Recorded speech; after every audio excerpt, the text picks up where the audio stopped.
Greetings, everyone. Daryl Cappon here from Wildmen Life, wildmenlife.com, where we help men become bold, wild, confident, and free in their daily walk.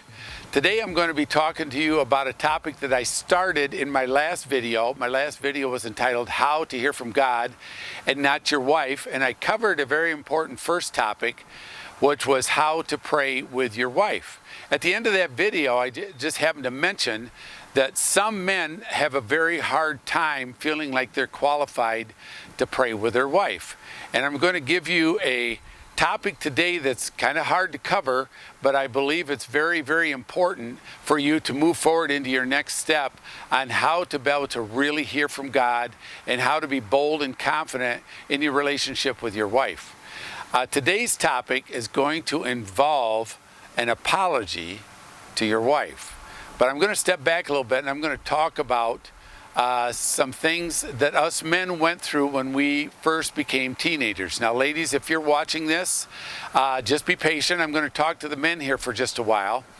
But when we first started becoming teenagers, we went through this hormone phase where monster trucks and Hot Wheels cars started showing less of an impact on us as girls did.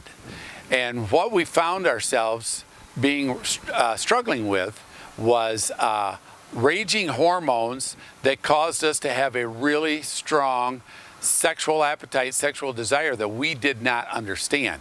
Now, I'd like to kind of talk about what God's design was for men to go through this at this age where we couldn't righteously fulfill that appetite.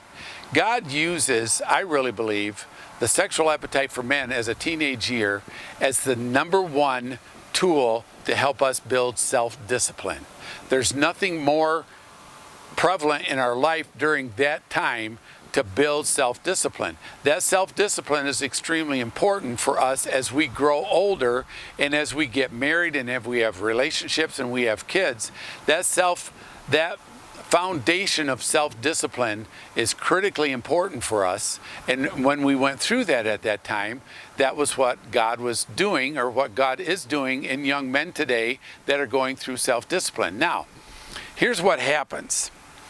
A lot of us decided that we try to fulfill those desires with our relationships with girls in high school that we should not have or could not righteously fulfill. And some of us became sexually active in high school. Now, you need to understand, guys, girls, when they have a desire for an intimate sexual relationship, it's for two things. It's for love and for connection. Guys, when we are involved in an intimate or sexual relationship, it's about the big bang. And when it's one and done, we're done. And that's just the way it is. Well, God wanted us to control that and harness that desire so that we would learn how to put the needs of the woman first. And it helps us when we're going through those times in our high school years and our growing up years, or even right now for you men that might be out dating or might be trying to pursue a relationship with a woman and you haven't married her yet.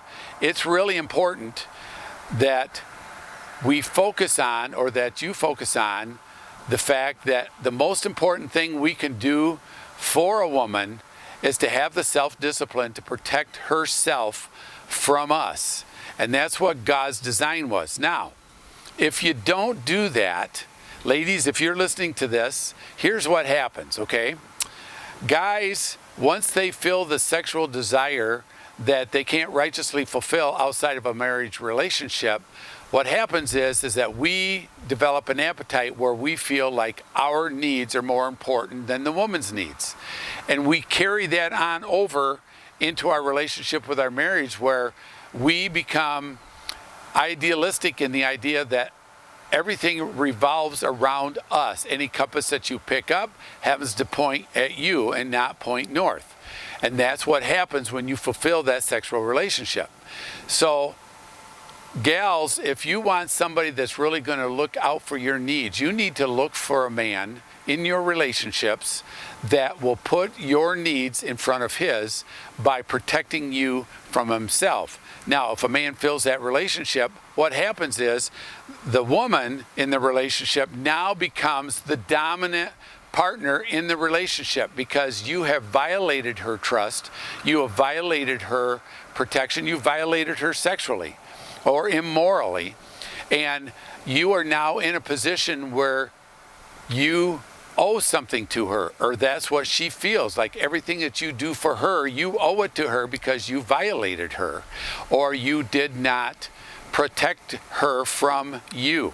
So now as you go into your relationships, as you get older, you're going to find out that you feel like you're the subordinate person in the relationship and your wife is the dominant person in the relationship. And if you carry that into the spiritual side of things, a lot of times, if there has been an immoral relationship prior to marriage, the wife will start to believe subconsciously that she needs to be the spiritual head of the home.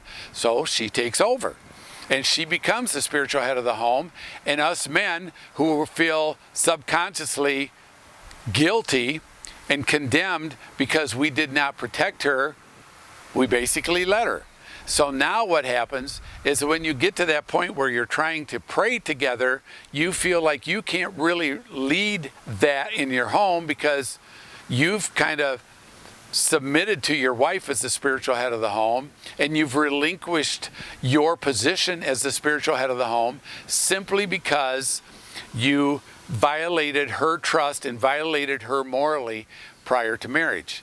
Now there's an easy fix. Now it may not sound like an easy fix, but there's an easy fix. And here's what it is. What I need you men to do is, if you find yourself in a situation right now where you feel like you are not the spiritual head of the home, you feel like you're not qualified to be the spiritual head of the home, you feel like your wife needs to be the spiritual head of the home because she's kind of taken over, she's doing all the spiritual things with the kids, she's doing the spiritual things with you in the home, with others, here's what you need to do. You need to sit down with her, and here's where the apology comes in. You need to sit down with her and you need to tell her, honey, I need to talk to you about something. Would you let me talk to you about something that I believe that I need to clear my conscience with you of something that happened a long time ago? And when she says yes, she might be a little hesitant, but that's okay. Press her and ask her, if she's got the time, if you'd like to sit down. And then what you need to do is you need to sit down with her and tell her that you were wrong in not protecting her from yourself prior to marriage. And you were wrong in violating her trust sexually, morally, or any which way you want to look at it, by insisting that she participate in an immoral relationship with you prior to marriage. And you realized that you betrayed her trust and you broke her confidence in her by not protecting her from yourself. And ask her to forgive you for doing that. Now, can you see yourself doing that? Maybe not. Maybe you need to sit down and practice, or maybe you need to watch this video over and over and over again and get those words down right. And then tell her, ask her to forgive you, and wait for her to say, I forgive you. Now, women, if you're watching this, you may feel like you were as involved in this decision prior to marriage as your husband was, but I'm putting the responsibility on the man, because the man, no matter how strong the woman's desire is prior to marriage, the man is the one that has the control to protect you from himself. And if you're looking for a man, I'm going to give you the sideline tidbit here. If you're looking for a man that is going to put your needs first ahead of yours, look for a man that will protect you from himself prior to marriage.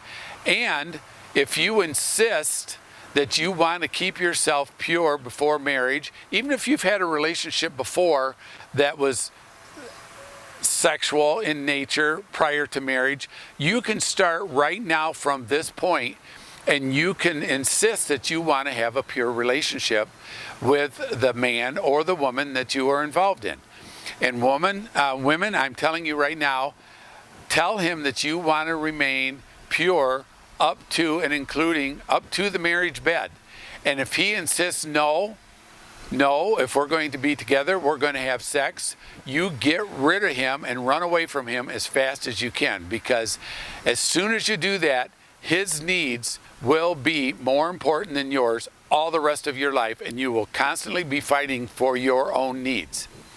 So men, what I need you to do is, after you've apologized to your wife, and after she has said, yes, I forgive you, then tell her at that point, I really have a strong desire to be the spiritual head of our home, and I need your help with this. Let me stumble. Let me go into this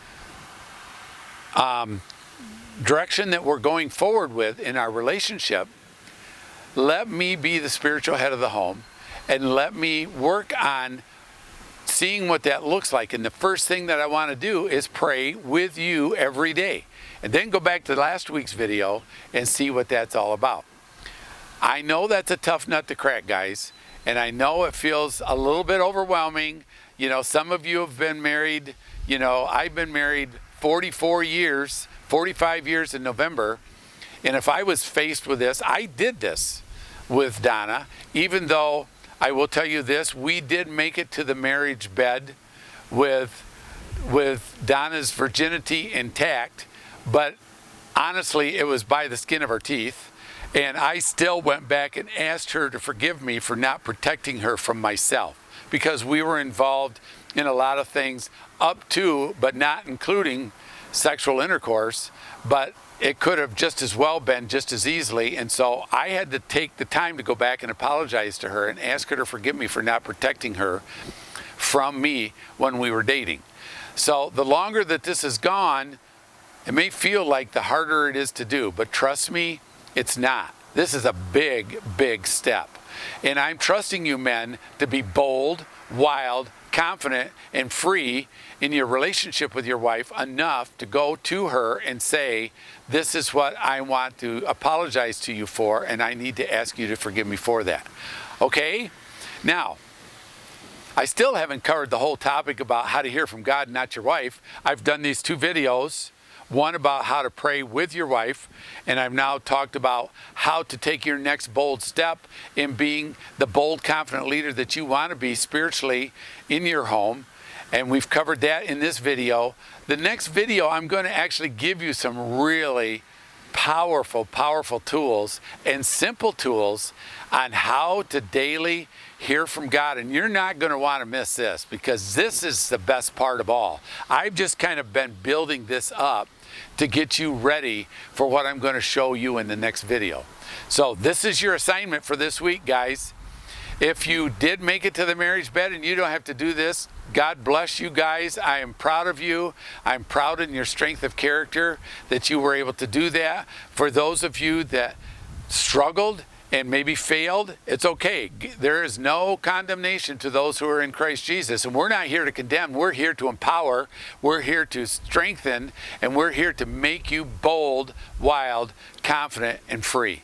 So this is Daryl Cappon, Wildmen Life, wildmenlife.com, helping men be bold, wild, confident, and free in your daily walk. Thanks a lot for joining me. And make sure at the end of this, if you like this, to subscribe and like it at the end of the video, and share this with others every chance you get, especially men that you might know that might be struggling in their spiritual walk with the Lord or in their spiritual relationship with their wife.